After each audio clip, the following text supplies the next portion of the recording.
членове на раздел Левски и ви каним към историята на нашия дом. Благодаря за поканата. Задължително ще се отзовем. Благодаря. Ще дойдем. Чакаме. Вътре имаме кратко стихче. Може ли да прочетете, ако няма да ви е проблем да ви снимаме?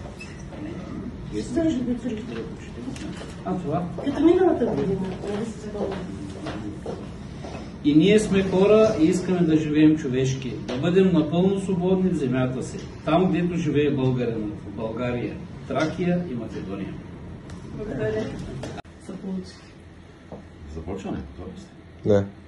От никоя страна нищо не се надяваме и никому за нищо не се молим. Всичко се състои според нас в нашите задружни сили.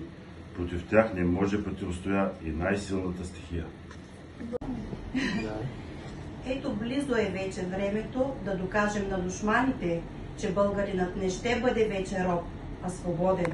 И който от тях не признае нашите закони и не заживее с нас, по същите граждански правила, той в един миг всичко ще стане на прах и пепел.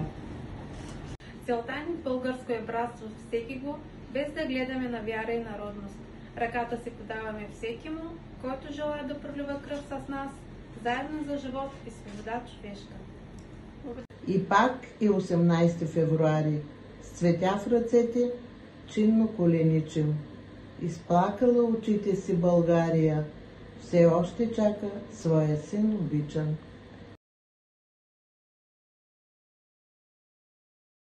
Имал глас на славие и орлов замах, на целцата родния спускал се без страх. Но идва Левски, идва да ни пита за болната ни съвест, за коража. Времето е в нас и ние сме във времето. То нас обръща и ние не го обръщаме. При нас се връща, влиза в сърцата да търси в тях разкръсналата вяра, върху която няма отпечатък, създата 18 февруари.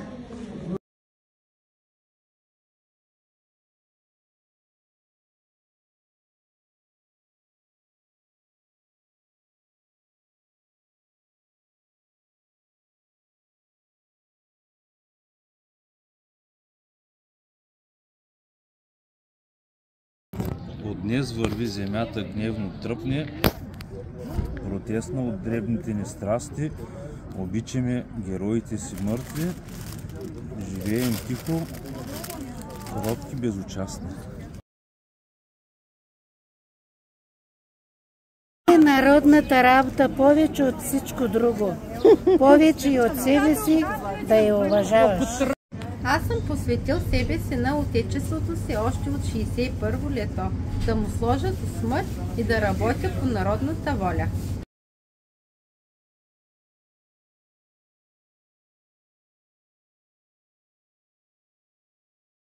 Върви, земята гневно тръпне, потресена от древните ни страсти.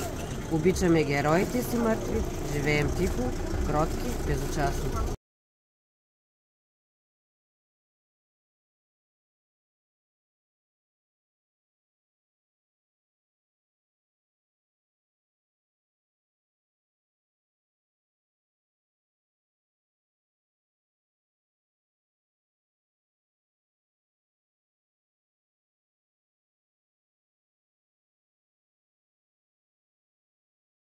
Гарва над грачи грозно, зловещо, псета и вълци вият в мъглата.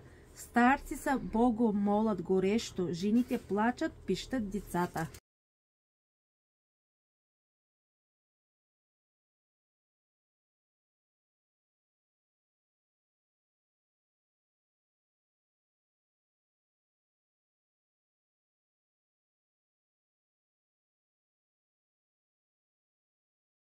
Чисто народният мъж дава всичко, па и себе си жертва.